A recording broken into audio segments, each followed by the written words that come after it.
Hello everyone, and welcome to Hobby Showdown. My name is Phil. And she can't stop laughing. I dressed up for the occasion because it is our third episode. It's our fourth episode. Oh, the days have gone. Today we're going to talk about our TBR and TBG, trademark pending, for the month of August. Let's start with our books. Let's start with our books. I'll start with the books that I am currently in reading. What? I'll start with the books that I am currently reading. The first book is Age of War by Michael J. Sullivan. This is the third book in the Legends of the First Empire. This follows a group of humans and a group of what are called Frey, and they are clashing heads in this series. And like a bunch of rams. Yep.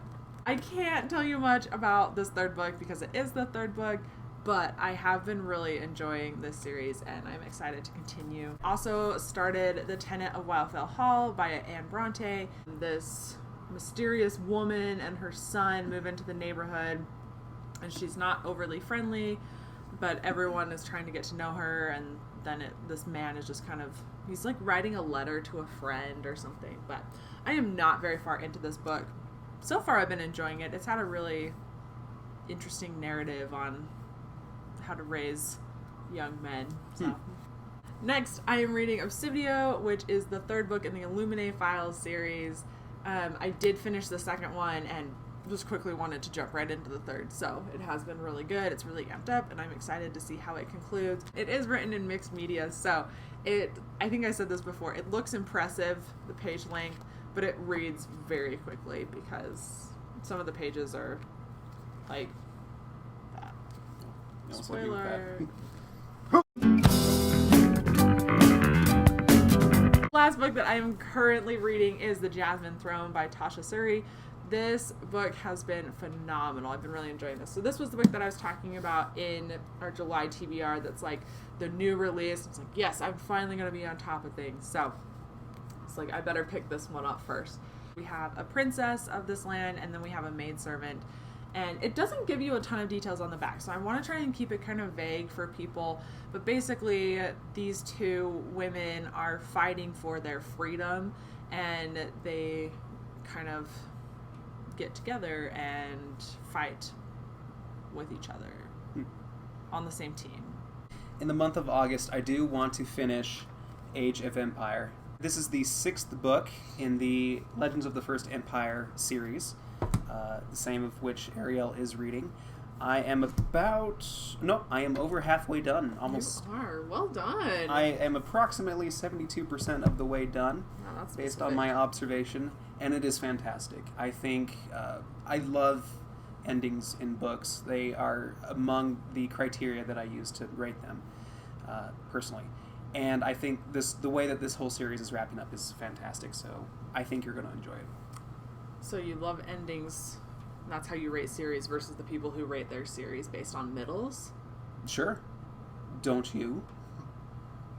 Nope. Okay, next, I do have 4 books that I'm hoping to start throughout this month. Again, I kind of like to just give myself a lot of variety to choose from. I'm not expecting to actually get through all of these books.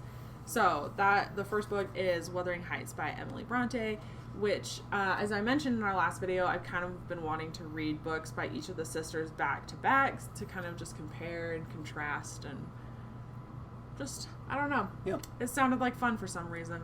So, Wuthering Heights, pretty classic. So, I've been inspired by my read of Age of Empire to go back and reread The Theft of Swords, the first book in the Rhaenyra Revelations. It follows the story of Royce and Hadrian, the original duo of a thief and a mercenary who are up to their good old antics, and they get thrown into a situation that is a little bit above their pay grade. Yeah, that one will definitely be on my list when I finish Legends of the First Empire as well. It'll be really cool to see the tie-ins with the Age of Empire and everything. Because Age of Legends. There's a lot of different aspects that, as I'm reading the book, I'm like, that seems really familiar. I feel like that comes into play somehow, but I just can't remember how. Yeah. So. Yeah, that'll be a lot of fun. Yeah, and that can be in preparation for the new series Michael J. Sullivan just published. When's that new one going to be out? Today. Today? Yeah. August 3rd. Excuse me. The next book that I hope to start this month is Elantris by Brandon Sanderson.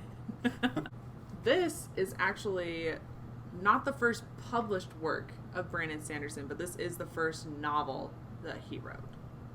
Yep, that sounds right. Thank you. You're welcome.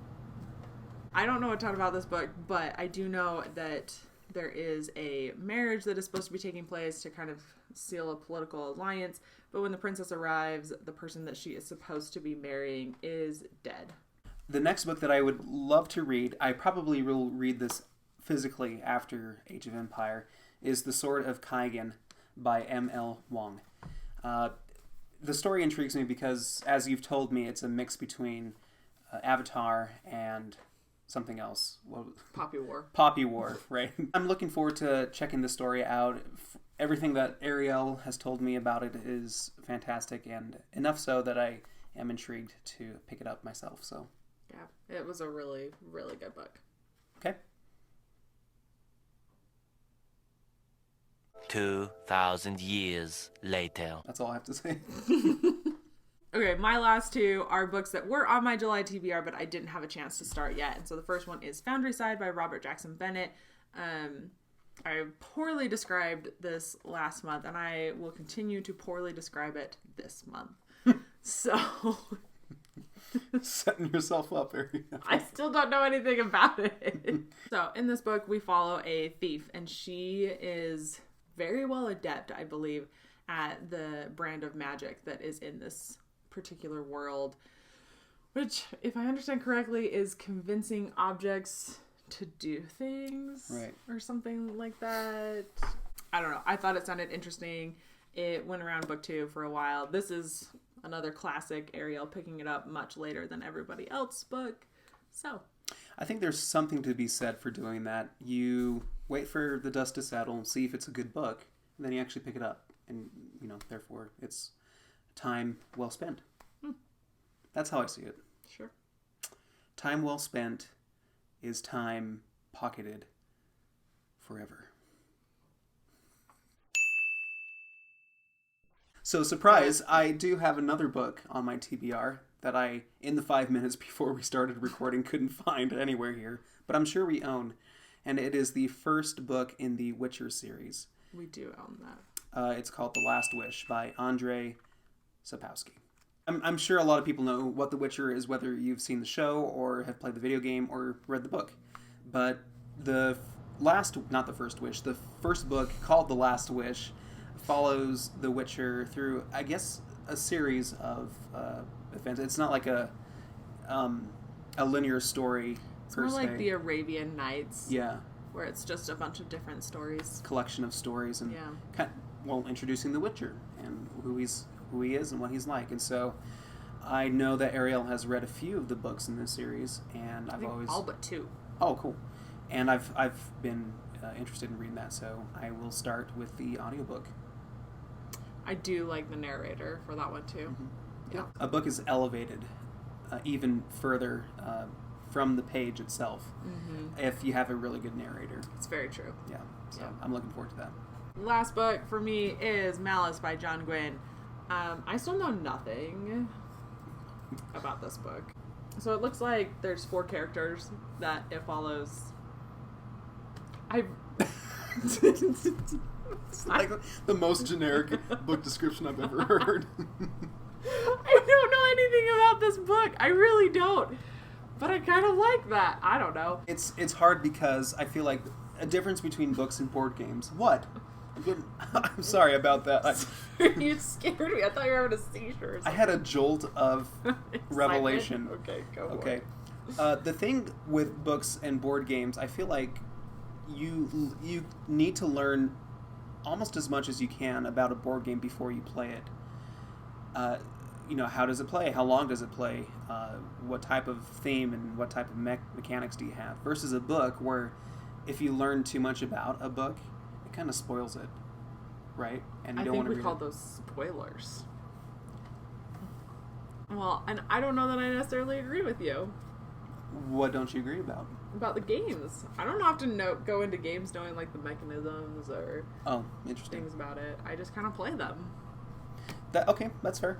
Thank you. Yeah. I'm glad to hear that. Everyone's entitled. So, as for the games that we want to play this month, I'll go ahead and start. With your TBG?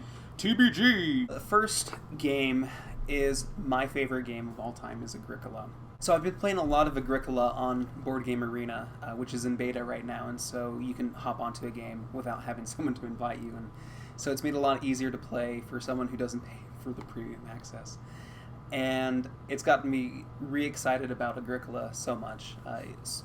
So much so that I acquired the revised edition to play solo and to play with whoever would want to play with me in person.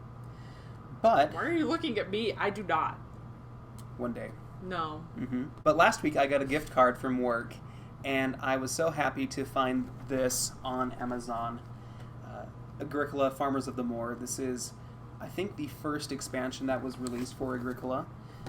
There have been lots of little deck expansions along the way, and this came out for the revised edition as well, and that's what this box is. But they add so much to the game. They add some special cards that act as actions that you can take early on in the game, so you have more options to play with. They add horses to the game as well. Yep, so you can ranch some horses. Whoa. And there's, I think, over 150. I think there's like 170 different minor improvement cards. Love the options, the variability that this offers, and can't wait to play Agricola Farmers on the Moor, a new twist on an old classic. Back to you, Ariel. Okay. Sorry, Agricola just bores me. If you get into the game and start playing, you will see that it's not that boring. Tennant's even more boring than I could have possibly imagined. It is very cutthroat. My TBG list has actually not changed from July. So the first one is Magic Maze. This one has been featured a lot on our channel, and I just love this game so much. So it is co-op. You and the people that are playing take control of these 4 characters. You are in a mall trying to steal a specific artifact for each character, and then you're trying to get out of the mall before the timer runs out, and you can't talk to your teammates. You're also in charge of moving a certain direction. So if your teammate isn't paying attention and you need them to move them that direction, they cannot be moved until that teammate starts paying attention. So it's a lot of fun. Mm-hmm. I also feel like it has the perfect amount of tension in it for me. Yeah. And honestly, even though the rules say you can't talk to each other, I think it's kind of fun when people kind of start talking to each other and and bagging on people to move upon. Frodo Baggins. Another game real quick that I want to get a little bit more into is my number 5 game, 4 game, which is Yokohama. I want to kind of dive into the strategy a little bit more. Okay, stop yawning at my games. I'm sorry. Wait, I want to dive a little bit deeper, try playing some more arena mode and playing with the upper echelon of players in Board Game Arena to see if I can learn a little bit more about the game and become better at it. Last game on my TBG, you can tell I'm a lot less ambitious when it comes to games. That is Via Nebula! So basically, if we can get this played before my birthday, which is this month, and which is in fact in a single-digit number of days. Oof. Yeah. Well, I know what we're doing this weekend. I believe it's worker placement. Yeah, worker placement, resource gathering, and buying nice little cards and stuff. So yeah. It's fun. So see? Fun! Finally, I'm using this D6 to help me decide which third game that I really want to dive into this month. So, to do that, I'll leave it up to Ariel to roll for me. But here are the 3 games that I think I would like to play a little bit more this month to come to a decision if I really like the game or not. The first one is Scythe. The second one is Terraforming Mars. And the third one is... How about we just leave it to those 2? Okay. Yeah. So the 2 games... Sorry, I can only think of 2 games that I want to dive into this month that I really haven't had a chance to play as much as I would like to are Scythe and Terraforming Mars.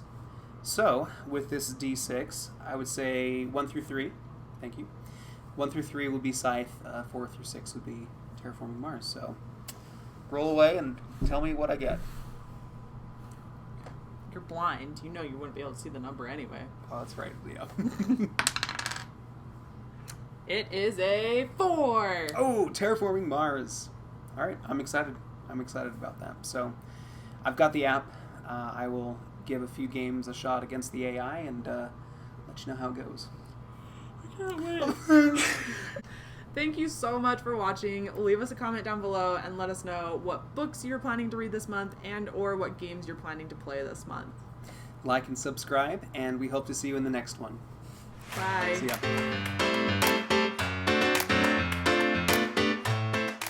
Maybe I should go next because I haven't. No, okay. Then we do every other. Okay, that's fine. Is it? Is that okay with you? You have my blessing. What else you have? What?